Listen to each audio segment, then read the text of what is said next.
Praise lord. మన ప్రభువును రక్షకుడైన యేసుక్రీస్తు నామములో మీ అందరికీ నా వందనాలు తెలియజేస్తున్నాను. కరోనా వైరస్ సందర్భంగా మనందరం సమాజంగా కూడుకోలేకపోతున్నాము. దాన్ని బట్టి మేము ఎంతగానో చింతిస్తున్నాము.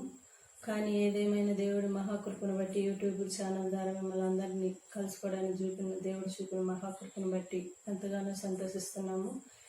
ఈ సమయంలో దైవ వర్తమానం అందించడానికి మన మధ్యన దేవుని సేవకులు ఉన్నారు. శ్రద్ధగా విని దేవుని ఆశీర్వాదాలు పొందుకుందాం. మంచిది. దేవుని పరిశుద్ధ నామములకు మహిమ కలుగును గాక. దేవుని యొక్క మహాకృపను బట్టి ఇక యూట్యూబ్ ఛానల్ ద్వారా దేవుని యొక్క వర్తమానాన్ని మీతో పంచుకోవడానికి దేవుడు నాకు అనుగ్రహించినట్టు అవకాశం బట్టి ఎంతగా నేను దేవుని స్తుతిస్తుంటున్నాను.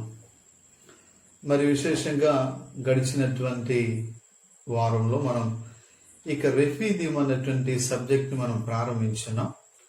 ఇక రెఫీదీం అనేటువంటి సబ్జెక్ట్లో మనం ఏమిన్నామంటే, రెఫీదీము అంటే ఏమిటి, రెఫీదీంలో ఇశ్రాయేలు ప్రజలకు ఎదురైనటువంటి సంఘటనలు ఏమిటి అన్నటువంటి విషయాల గురించి మనము విన్నాం.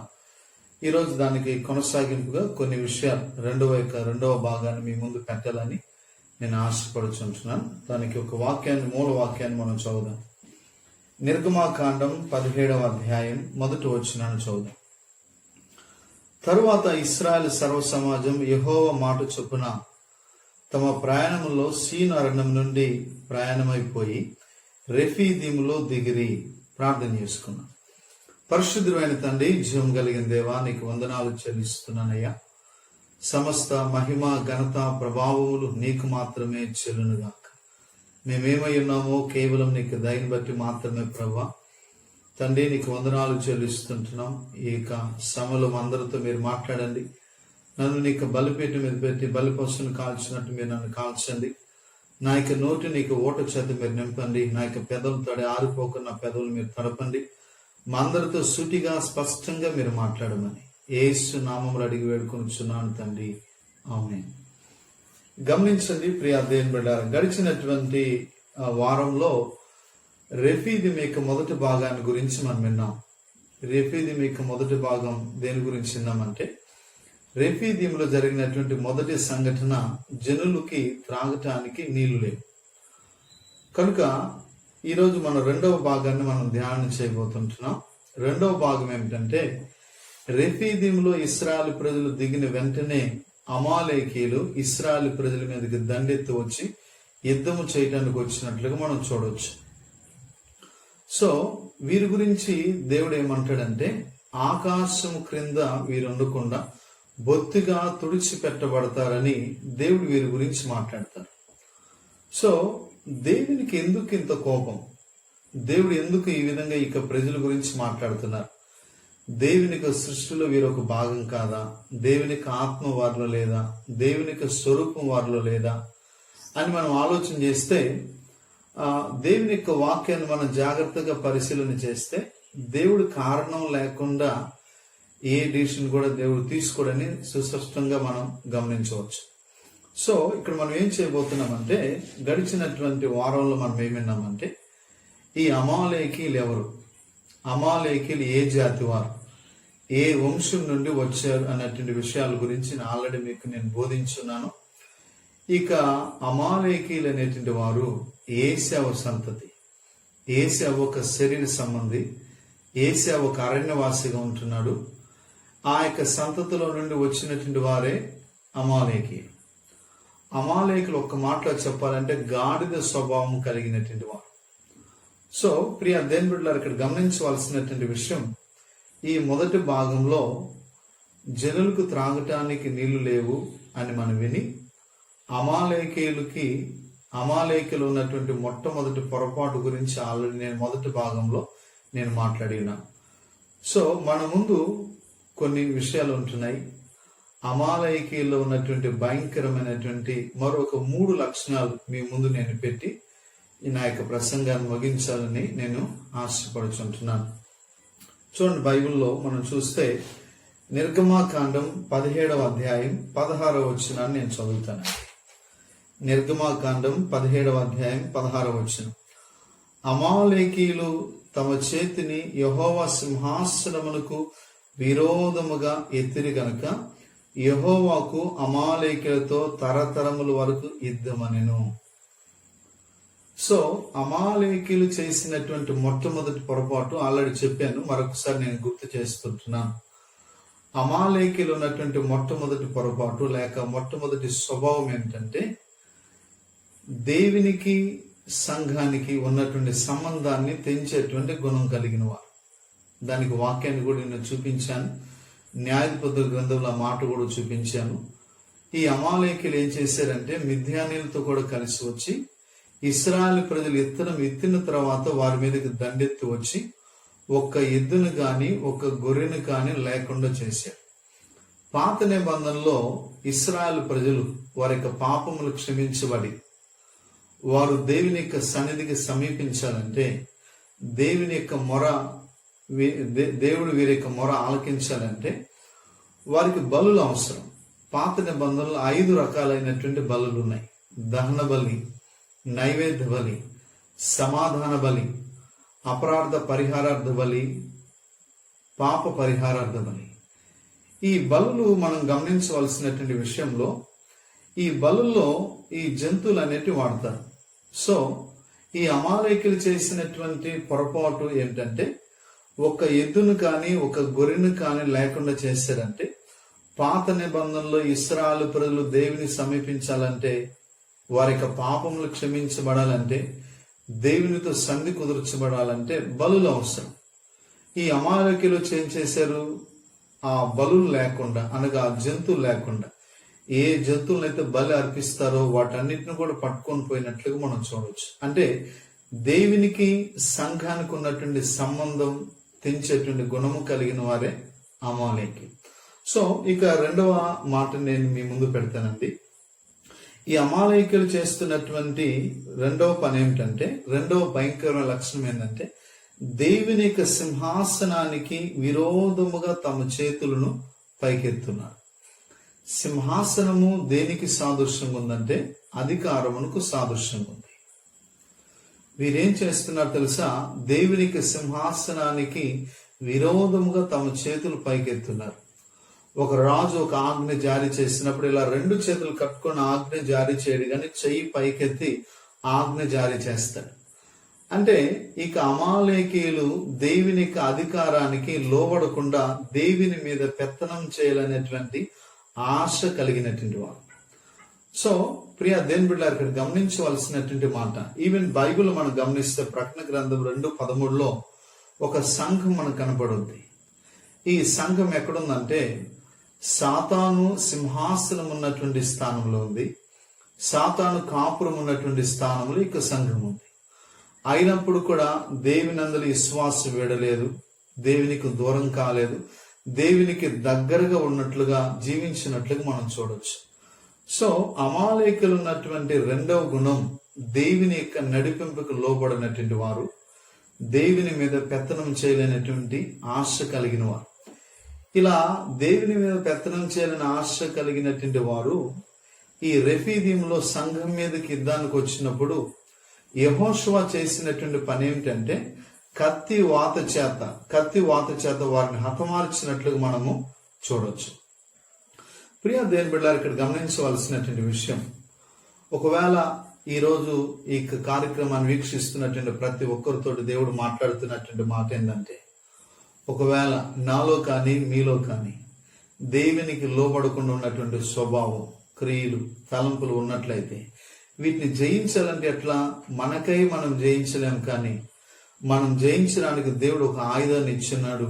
ఆ ఆయుధమే దేవుని యొక్క వాక్యం. ప్రియ దేవుని బిడ్డలారా, ఇక్కడ గమనించవలసినటువంటి విషయం, ఇక అమాలేకీయులు ఉన్నటువంటి రెండవ స్వభావం ఏమిటంటే దేవునికి సింహాసనానికి వ్యతిరేకంగా తమ చేతులు పైకి ఎత్తినటువంటి వారు. మూడవ మాటని మీ ముందు నేను పెట్టాలని ఆశపడుచుంటున్నాను. దయచేసి గమనించండి. ద్వితోపదేశకాండం 25వ అధ్యాయం, ద్వితోపదేశకాండం 25వ అధ్యాయం 17వ వచనాన్ని నేను చదువుతానండి. మీరు ఐగుప్తు నుండి వచ్చుచుండగా మార్గమున అమాలేకీయులు నీకు చేసిన దానిని జ్ఞాపకం చేసుకునము. అతడు 17వ వచనం చివర, అతడు దేవునికి భయపడక మార్గమున నీకు ఎదురుగా వచ్చి నీవు ప్రయాసపడి అలసి ఉన్నప్పుడు నీ వారిలో నీ ఎన్నుకున్న బలహీనులందరినీ హతము చేసెను. చూడండి, ఈ వాక్యాన్ని మనం బాగా పరిశీలన చేస్తే అమాలేకీలో ఉన్నటువంటి మూడవ స్వభావం, మూడవ గుణం, ఇశ్రాయేలు ప్రజలతో యుద్ధం చేయడానికి వచ్చినప్పుడు స్ట్రైట్ గా ఎదురు దాడి చేయలేక ఇశ్రాయేలు ప్రజల్లో ఉన్నటువంటి బలహీనులు అలసి ఉన్నప్పుడు వెనుక భాగం వైపు వచ్చి వారిని హతమార్చినట్లు మనం చూడొచ్చు. అంటే వీళ్ళు మనకేం కనపడుతుందంటే వెన్నుపోటు స్వభావం కనపడుతుంది. ఇది యుద్ధ నీతి కాదు, సరైనటువంటి వారు ఎంచుకున్నటువంటి సరైనటువంటి విధానం కాదు. వీరు చేస్తున్నటువంటి పని ఏంటంటే వెనుకున్నటువంటి బలహీనులందరినీ హతము చేసినట్లుగా మనం చూడొచ్చు. మనందరికి పరిచయం ఉందండి గాడిద. ఈ గాడిద ముందు ఉన్నటువంటి 2 కాళ్ళతో ఏం చేయదు కానీ వెనుకున్నటువంటి 2 కాళ్ళతో తన్నుతాయి. వీరు గాడిద స్వభావము కలిగినటువంటి వారు, వెన్నుపోటు పొడిచేటువంటి వారు. సో ఇవన్నీ మనం నేర్చుకుంటున్నాం. ఇది మనకి ఎలా సంబంధించేటువంటి విధంగా ఉందని మనం ఆలోచన చేయొచ్చు. అనేక సార్లు ఒక వ్యక్తి మన దగ్గరకు వచ్చిన తర్వాత ఆ వ్యక్తి గురించి మనం చెడుగా మాట్లాడడం కానీ, ఆ వ్యక్తి మన దగ్గర నుండి, మన స్థలం నుండి తొలగిపోయిన తర్వాత ఆ వ్యక్తి గురించి మనం బ్యాడ్గా మాట్లాడతాం. సో మన యొక్క మాటల ద్వారా, మన యొక్క క్రియల ద్వారా ఎన్నుపోటు స్వభావం కలిగినటువంటి వారుగా ఉంటున్నాం. సో ఇక లైవ్ ద్వారా వీక్షిస్తున్నటువంటి మనందరితోటి దేవుడు మాట్లాడుతున్నటువంటి మాట, ఇక యెహోషువ కత్తి వాత చేత అమాలేకులను ఏ విధంగా చంపాడో ఈ ఖడ్గం దేవుని యొక్క వాక్యానికి సాదృశ్యంగా ఉంది. ఒకవేళ నాలో మీరు ఇక లైవ్ ద్వారా వీక్షిస్తున్నటువంటి వారిలో ఎన్నుపోటు స్వభావం, ఎన్నుపోటు మాటలు, తిరుగుబాటు ఇలాంటి ఒకవేళ ఉన్నట్లయితే ఈ వాక్యం ద్వారా మాత్రమే మనం జయించగలం. ఈ వాక్యం ద్వారా మాత్రమే పోరాడి వాటిని ఓడించడానికి దేవుడు మనకి శక్తిని ప్రసాదిస్తాడు. కనుక ప్రియ దేవుని బిడ్డలారా, ఇక్కడ గమనించవలసినటువంటి విషయం, ఇంతవరకు 3 విషయాలు మీ ముందు పెట్టాను. అమాలేకులు ఉన్నటువంటి మొదటి స్వభావం దేవునికి సంఘానికి ఉన్నటువంటి సంబంధాన్ని తెంచే గుణం కలిగిన వారు. రెండవది, అమాలేకులు ఉన్నటువంటి స్వభావం దేవునికి సింహాసనానికి విరోధము, అనగా దేవుని మీద పెత్తనము చేయలేనటువంటి ఆశ కలిగిన వారు. మూడవ స్వభావం గురించి మనం ఏమన్నామంటే వెన్నుపోటు పొడిచేటువంటి వారు. ఆ స్వభావం కలిగినటువంటి వారికి మనము చూడొచ్చు. సో ఒక 4వ మాట, ఈ అమాలేకులు ఉన్నటువంటి 4వ గుణాన్ని మీ ముందు నేను పెడతాను.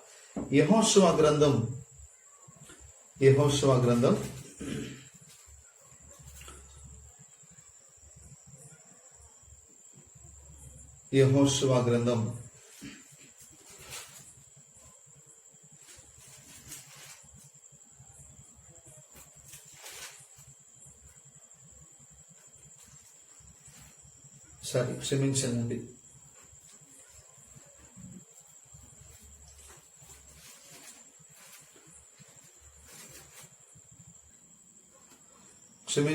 న్యాయాధిపతుల గ్రంథం 10వ అధ్యాయం 12వ వచనాన్ని చదువుతానండి. న్యాయాధిపతుల గ్రంథం 10వ అధ్యాయం 12వ వచనం. సిదోనీయులను, అమాలేకీయులను, మాయోనీయులను మిమ్మల్ని బాధపరిచినప్పుడు వారి వశముల నుండి నేను మిమ్మల్ని రక్షించితిని కదా. సో ఇక చదివినటువంటి లేఖన భాగాన్ని మనం పరిశీలన చేస్తే సీదోనీయులు, మాయోనీయులు, అమాలేకీయులు వీరు చేసినటువంటి పని పస్కా బలి ద్వారా ఇడిపించబడినటువంటి ప్రజలైనటువంటి ఇశ్రాయేలు ప్రజలను ఎల్లప్పుడూ బాధపరిచేవారు. వీరిని ఒకవేళ మనం అడిగితే ఎందుకు బాధపరుస్తున్నారంటే, వారు బాధపరచబడటం ద్వారా మాకు చాలా సంతోషం ఉందని చెప్పొచ్చు. మనం ఈవెన్ టీవీస్లో కానీ న్యూస్లో కానీ మనం చూడవచ్చు.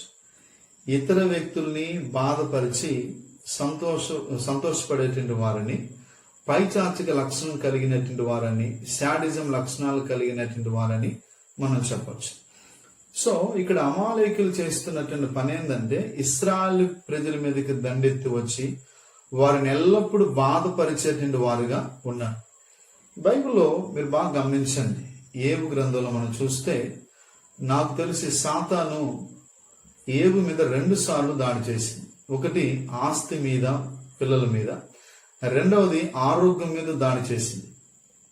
ఈ రెండు సందర్భాల్లో ఏబు దేవుని దూషించినట్టు, దేవుని నుండి తొలగిపోయినట్లు, దేవుని ధిక్కరించినట్లు, దేవునికి సన్నిధిని తొలగిపోయినట్లు లేదు, కానీ అన్నిటి విషయంలో దేవునికి దగ్గరగా జీవించినట్లుగా మనం చూడొచ్చు.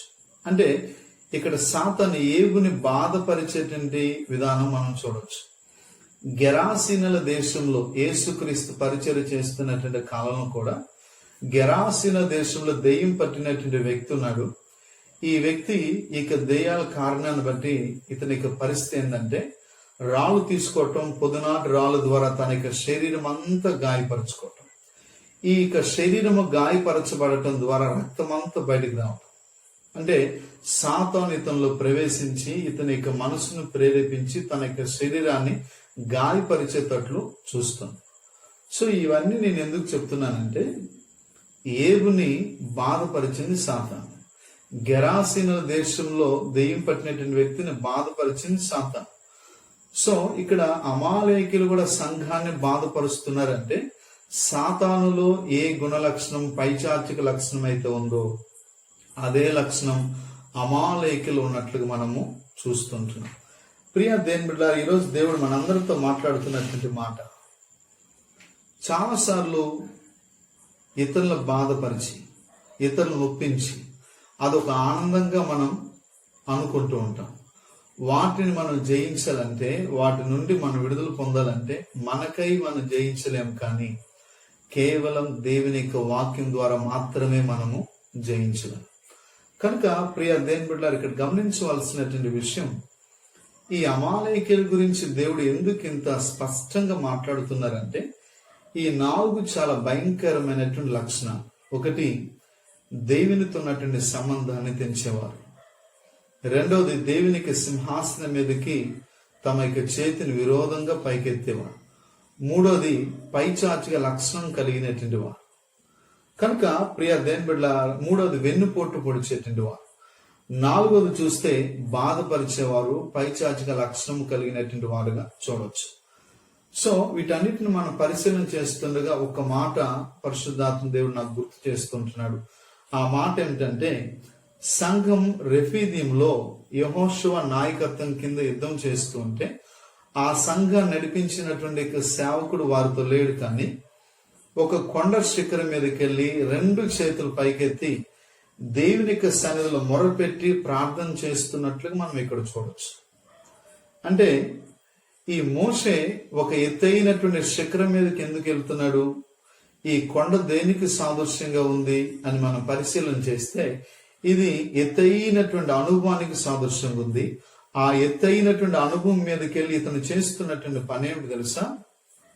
ప్రభువా, నా యొక్క సంఘాన్ని మీరు కాపాడండి, నా యొక్క సంఘాన్ని మీరు సంరక్షించండి అని 2 చేతులు పైకెత్తి, చేతులు పైకెత్తడం అంటే ఫుల్ గా దేవునికి సరెండర్ అయి, దేవునికి సన్నిధిలో ఇరిగి నలిగినటువంటి హృదయంతోటి పావురు మూరు కలిగి దేవుని సన్నిధిలో ప్రార్థన చేస్తున్నప్పుడు 2 చేతులు ఎత్తున్నప్పుడు ఇక్కడ సంఘం గెలుస్తుంది.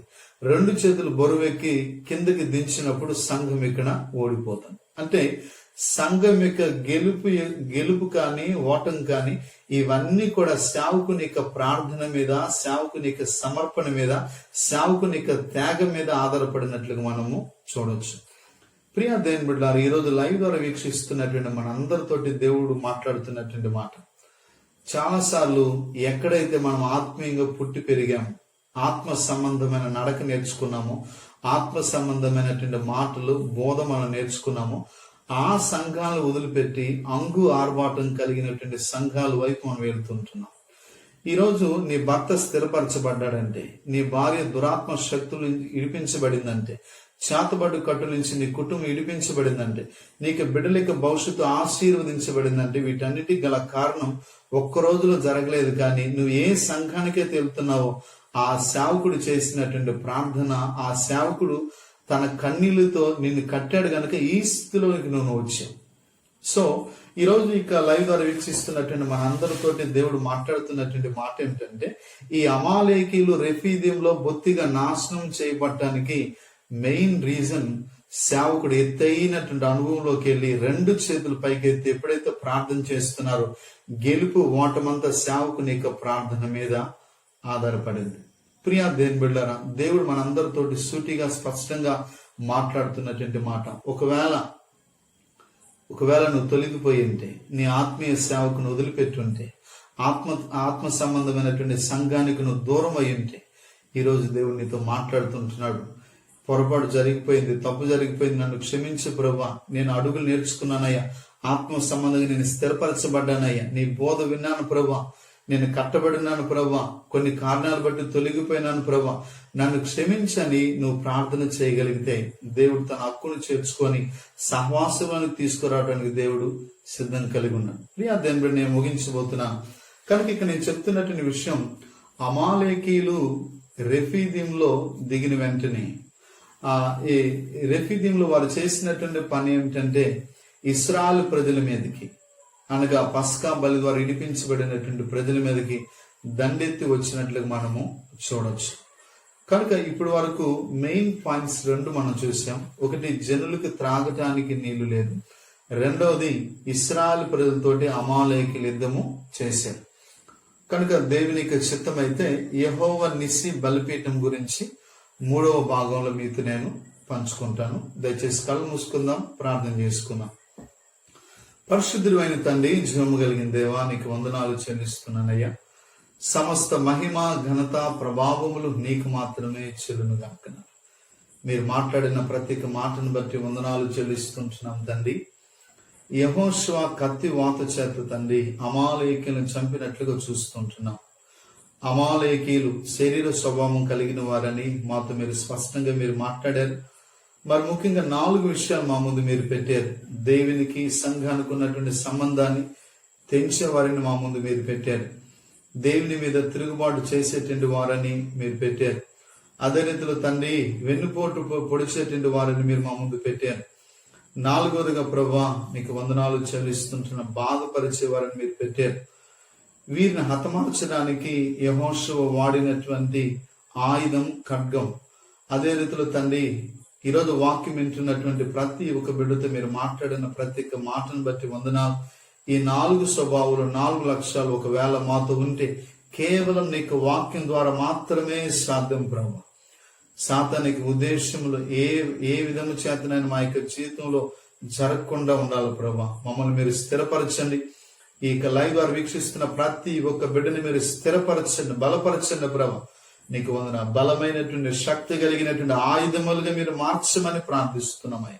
ఒక కసి కలిగినటువంటి వ్యక్తులుగా ఒక నమ్మకమైనటువంటి వారిగా మమ్మల్ని మీరు చేయమని ప్రార్థిస్తున్నామయ్య.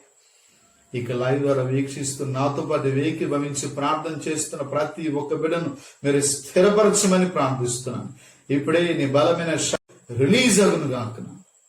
గొప్ప కార్యాలు మీరు జరిగించమని, సమస్త మహిమ, ఘనత, ప్రభావములు మీరే పొందుకోమని యేసు నామములో అడిగి వేడుకొనుచున్నాను తండ్రి. ఆమేన్. మీ అందరికీ వందనాలు.